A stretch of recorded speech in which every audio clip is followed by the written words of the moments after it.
morning! Welcome to another vlog. Pauwi na ako ng Cavite because...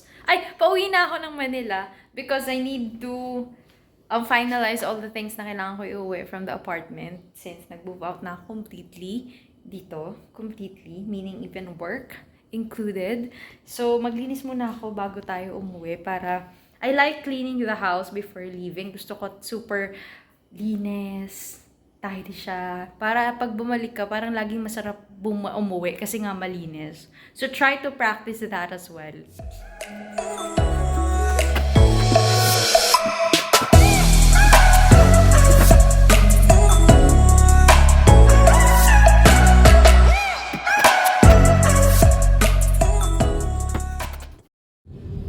So, mag-Starbucks muna tayo.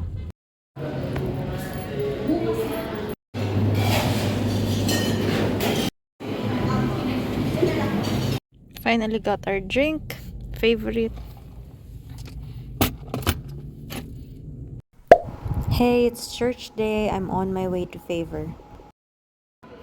I got invited by a friend and ever since, lagi na ako dito every Sunday attending preach sa Favor Church. I grabbed some Starbucks tapos nag-shop na ako sa mga sale items. I got this cute shirt. It's on sale. So, yan lang naman na nabili ko. We are on our way to Cavite and today pure cleaning and unboxing of items tayo. So we're gonna unbox this water dispenser. I-unbox ko lang siya for you para makita nyo ano yung itsura niya. This one's from Shopee. Ang brand nito ay Tix. It's the same brand. By the way, ito yung ating in-order na tubig. It's the same brand nito. Tix rin yung brand niya. So, unbox na natin. So, kahit yung sa air fryer ko,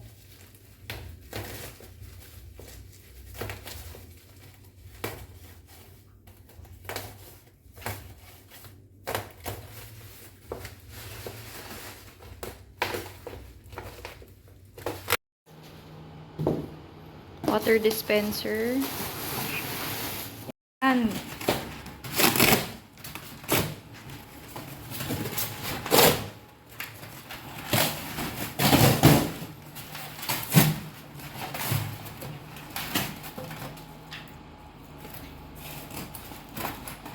Ayan, dyan ko siya nilagay. Sorry, pasensya na yung tissue kasi lalagyan na ng blinds today. Tapos, niisip namin kung dito or dito. Pero yan siya. Ang ganda. Tignan. So, ito yung mga blinds na i-install. It's the same blinds na gray. Ayan siya.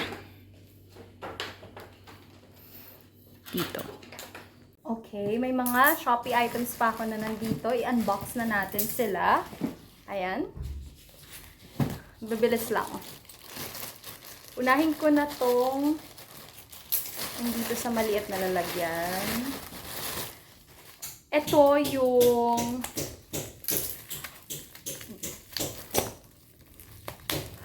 bug spray na binili ko. Kasi nga, parang may surot talaga yung kama ko. Although, bago yun bago yun binili. Ay, naglilik nga. Totoo nga yung sinabi sa review. Yeah. Okay. Naglilik nga siya. Nagleak siya partial So, ito yung binili ko. Bedbugs Goodbye. Nakita ko lang to sa Shopee. Ito yung pinaka maraming benta. Although, may mga reviews din na hindi maganda dyan. And then next,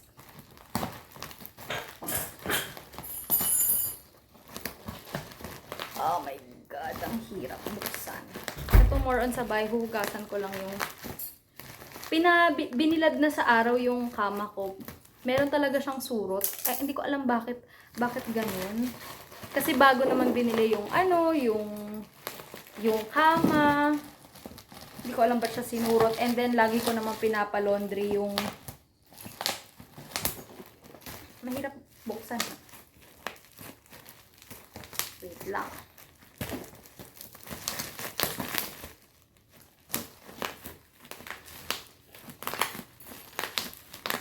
Parang ang puro na ng ano ko. gunting. Okay, there you go. So, ito, mga items lang dito. Sa iisang shop lang siya nang galing. And,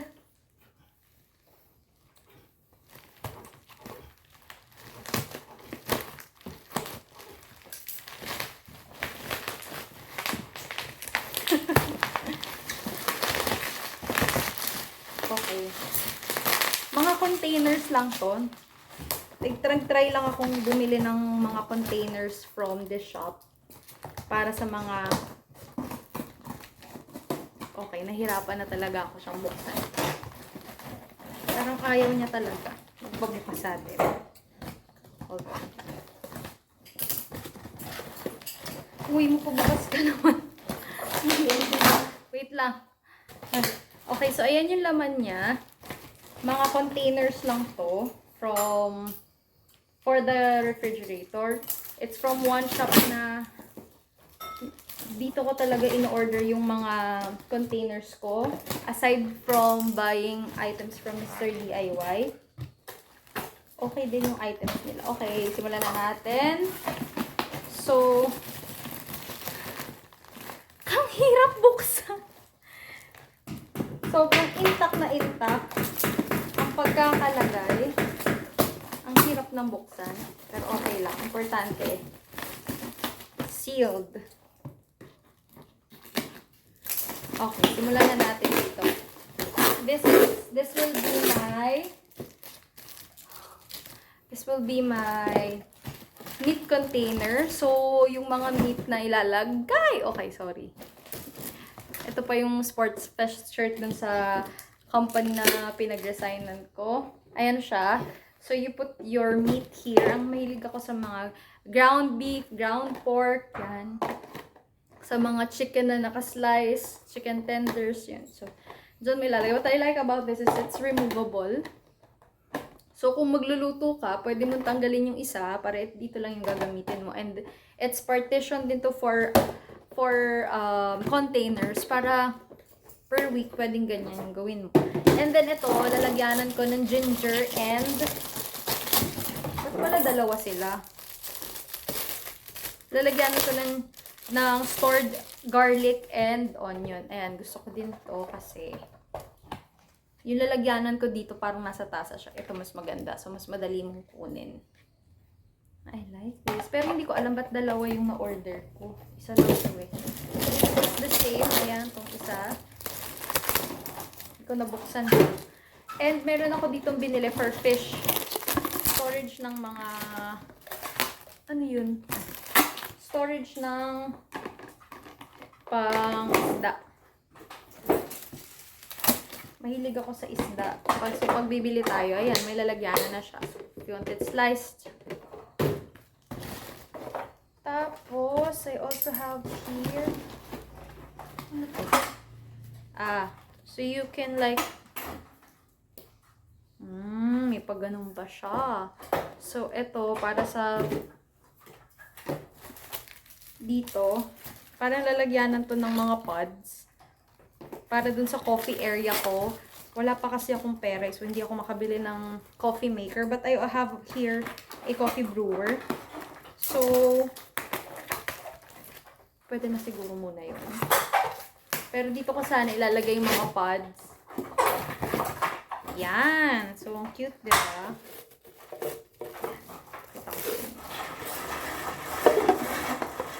Cutie. Tapos yung mga pods dyan ko ilalagay.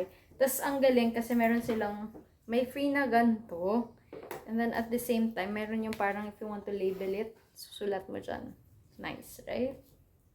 So, ayan. Pero baka bumili pa ako ng other items. Pero definitely, yung mga coffee pods, dito ko ilalagay.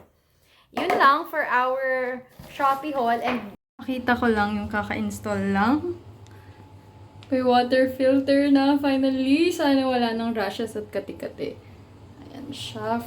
Nabili ko to from Wilco. Nasa 2.5 lang to. If you want yung mga cartridges niya, parang nasa 400 lang. Less than 3K lang if may additional kayong cartridge. Pero ito, na may kasama na like built-in like this actual model, 2.5 lang. And finally, andito na siya. It's working ha. Nung una na-bother pa kami kasi sabi ko bakit parang hindi siya working. So kapag sinaksak niyo siya, ayan, dapat may mga ano dito, buttons na magla-light up. Tapos kapag mainit na or malamig na siya, mawawala na yung ilaw. So ayan siya. Testingin natin. Para lang makita niyo paano siya. Tayo ng glass. This is from the same brand, Tix din to. So, try natin. Para makita nyo. Oops.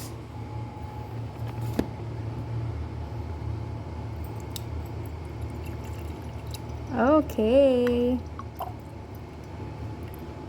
What I like about this brand, kumpara dun sa iba, kasi may saraduhan siya at bottom load talaga yung hanap ko. Kasi karamihan ng bottom load, wala silang saraduhan. But there's an option na gano'n na. Sa akin kasi dito, maraming insekto. So gusto ko talaga nakatago siya. At dito pwede ka pang may ilagay. Pero ako, okay na ako dyan.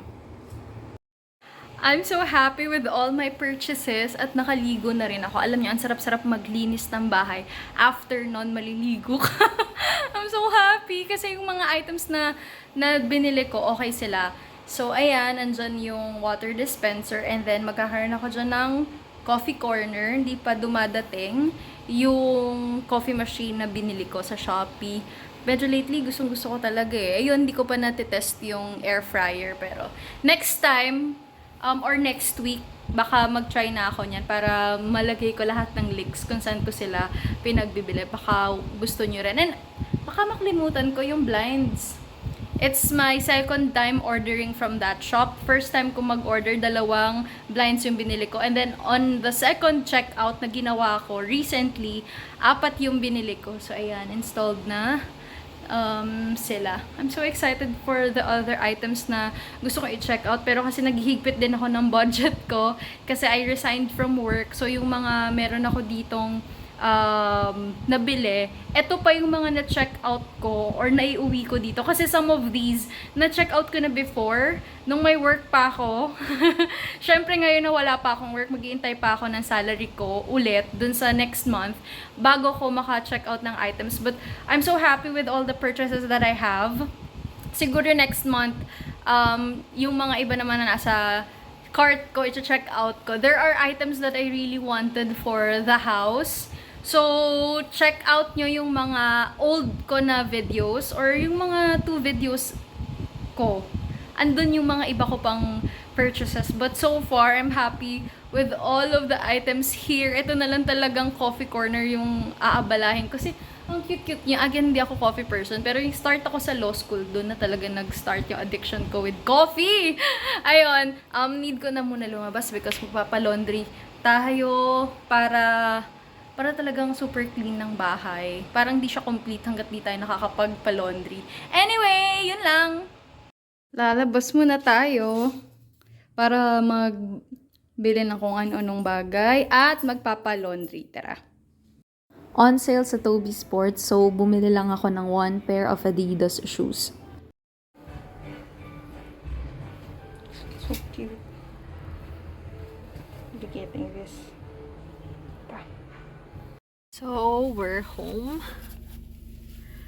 Tayo ay magpapahinga na. Pero bago yan, later mag-unboxing ako ng mga pinamili ko na to. Ako sa mga pinamili ko kanina. I treated myself with my last allowance from the company I resigned from. I paid my bills naman beforehand. Pero, eto, happy naman ako sa mga pinamili ko. Wait lang. Okay. Mag-haul lang muna ako ng aking mga pinamili. Unahin ko na muna. This one's from National Bookstore, but it's worth sharing. I am trying to go back to church. So, I attend church every Sunday. I try pero kung di talaga kaya ng schedule, hindi ko naman talaga pinipilit. Pero as much as possible, if may time ako, talagang, ko talaga, i-attendan ko. This one's from National Bookstore. And twice na ako nag-visit ng National for this one. So, I think I'm a bit behind because it's what? July na. Tapos, 2024 kasi to. I think I'll be buying more from this publishing house. Ang ganda niya. So, today ay July 20 and you can put your notes here and you can read. So, it's one way of making your lives easy, especially if katulad ko kayo na hindi sana yung in order magbasa ng Bible. Ito per day, meron siya ditong highlights. Like say for example, for July 20, the gospel that they are pertaining to is Matthew 12 verse 14. Tapos, yung summary niya, do not stop doing good. Tapos, kanina, nandun ako sa National. Sabi ko kasi titignan ko yung day-to-day. Parang, God sent talaga yung message. Do not stop doing good. There are times in our life when we are faced with problems too difficult to bear. Problems in life can always be faced when there is hope. What if the last strand of hope that we have in a particular situation is also slipping away? Grabe. Are we going to give up or are we going to continue fighting a good fight? Today's gospel depicts Jesus at the crossroad. His enemies, the Pharisees in particular, were already planning out to get rid of him. Nevertheless, Jesus continued in his ministry, attending to the needs of the sick people. Nothing could stop Jesus from doing good for the benefit of other people, not even the evil plan of his enemies. Ang ganda talaga, yung gustong-gusto ko yung ganyan, yung may mga summary Tapos parang every day you can read. Pagkagising mo ng umaga, I like this. Sayang nga kung alam ko lang may ganito, dapat pala binili ko na. Anyway, this one retails for 335 pesos and worth it to. So, alongside my journal, every morning, kasama na to sa gagawin ko. Syempre, binder. Pasukan na. So, binder clips. Dati kasi, sa office, syempre, minsan kukuha ka ng 3 piraso.